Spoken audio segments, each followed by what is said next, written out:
একদম পল্লবী কাফরুল মাফরুল সব আমার ছিল। এখন এগুলোকে আমরা আরও ভাগ করে দুইটা ডিভিশন করছি।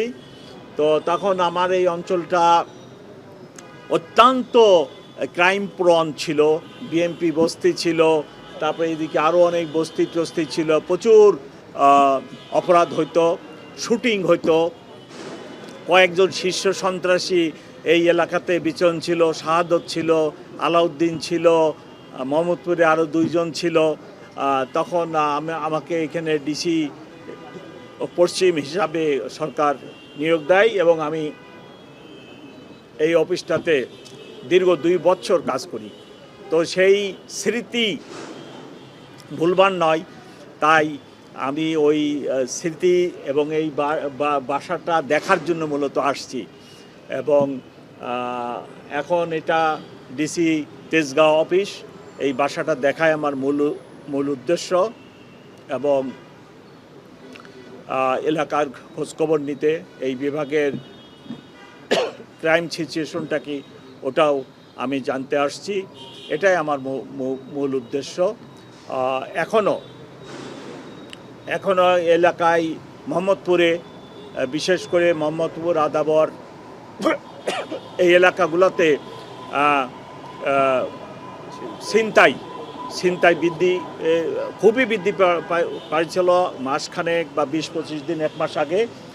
আমি নতুন অফিসার দিছি এবং সংখ্যার দিককে অফিসদের যা এখানে দেওয়ার কথা তার চেয়ে বেশি অফিসার আমি নিয়োগ করে প্রতিদিন ব্লক রেড হচ্ছে এবং পেট্রোল বৃদ্ধি করা হয়েছে এবং ইদানিং ছিনতাই অনেক কম, পুরা শহরেই অনেক কম, এদিকেও কম।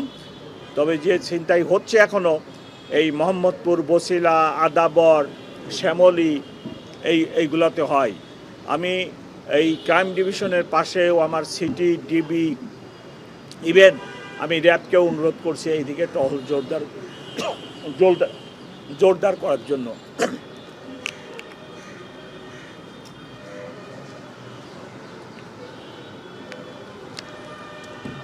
তো আমি আশা করি যে ছিনতাই অচিরেই বন্ধ হবে এবং আমরা সেই চেষ্টা চালাই যাচ্ছি।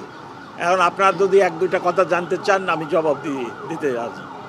কমিশনার, আপনার এই নতুন ভবনের উদ্বোধন করলেন, আপনাকে স্বাগত জানাচ্ছি। আমাকে আমার মুখস্থ নেই, আমার পরিসংখ্যান দেখে বলতে হবে। আমার আনুমানিক ধারণা নেই। আমার পরিসংখ্যান আছে অফিসে, কোন ইউনিট ক্ষতিগ্রস্ত হয়েছে। এনিহাউ এই প্রসঙ্গটা আমরা বাদ দেওয়াই বুদ্ধিমানের কাজ। কমিশনার, কালকে তো আওয়ামী লীগ আপনার হরতালের আহ্বান করেছে ফেসবুকের মাধ্যমে, এইটার বিষয়ে না, এটা তো আপনারা ফেসবুকে দেখতেছেন। অতীতেও এরকম প্রোগ্রাম দিছে।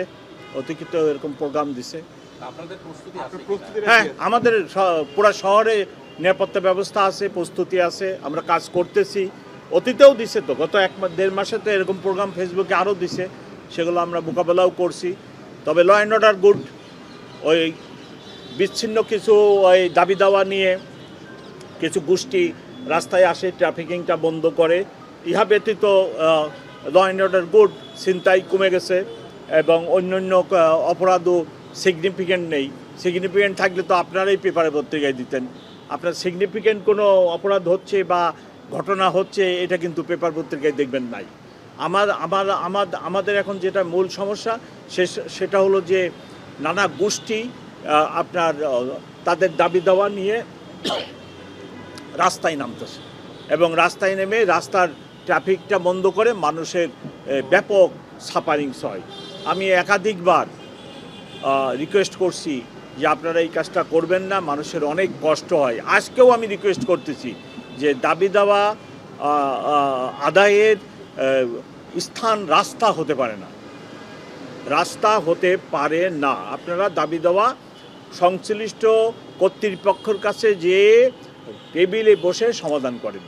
মানুষকে কষ্ট দিয়ে, ঢাকাবাসীকে কষ্ট দিয়ে দাবি আদায় খুবই একটা মর্মদায়ক ঘটনা। প্রেগন্যান্ট লেডি যেতে পারে না, অসুস্থ লোক হাসপাতালে যেতে পারতেছে না, একটা লোক প্লেনে ঠিকমতো প্লেনে উঠতে পারতেছে না, নানা জটিলতা। এই ভঙ্গুর ট্রাফিক ব্যবস্থার মধ্যে যদি প্রতিদিন, ইভেন গতকালও আপনারা দেখছেন সিএনজি ড্রাইভাররা সকালে রাস্তায় ঢাকা শহরের অনেক জায়গা রাস্তা ব্লক করে দিয়েছে। শাহবাগে প্রতিদিন, গতকালকেও আমি নিজে গতকাল শাহবাগে গেছি, শিক্ষকদেরকে রিকোয়েস্ট করছি যে আপনারা জাদুঘরের সামনে এখানে বসে থাকেন, আমি কিচ্ছু বলবো না, আমার অফিসাররা আপনাকে কিচ্ছু বলবেন, আপনি সারাদিন বসে থাকেন, কিন্তু দয়া করে আমার এখানে যে আমার ট্রাফিকটা বন্ধ করেন না। কিন্তু ওনারা তো শুনেন না,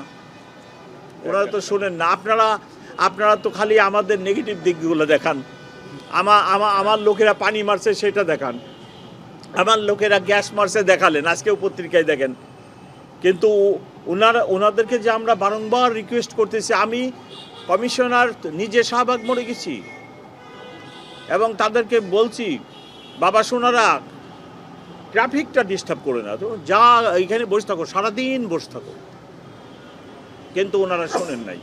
এই ব্যাপারে কি আপনারা সরকারের সাথে কথা বলছেন কিনা? মানে না, এখন সরকারের সাথে কথা বলার সব ডিপার্টমেন্ট মন্ত্রণালয়ের সাথে পুলিশের ধারে কথা বলার দায়িত্ব তো পুলিশের না। আমি ওই কথাটাই বলছি যে সবকিছু পুলিশকে নিয়ন্ত্রণ করতে হবে। হ্যাঁ, এটা শিক্ষা মন্ত্রণালয় করুক, যে ইন্ডিভিজুয়াল মন্ত্রণালয়গুলো তাদের সমাধান করলে আমাদের রাস্তায় ঝামেলাটা কম হয়।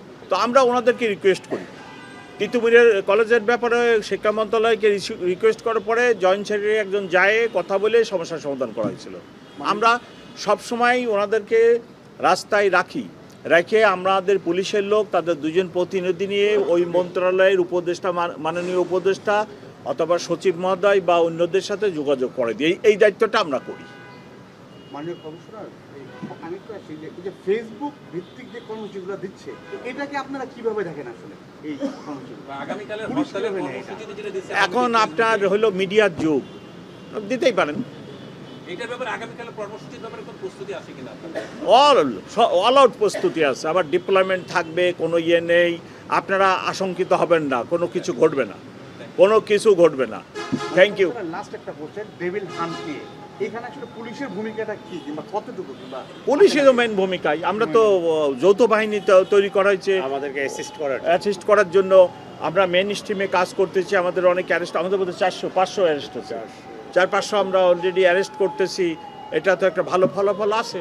এখানে একটা গ্যাপ হয়ে যাচ্ছে ডেভিল হ্যান্ডের ব্যাপারে।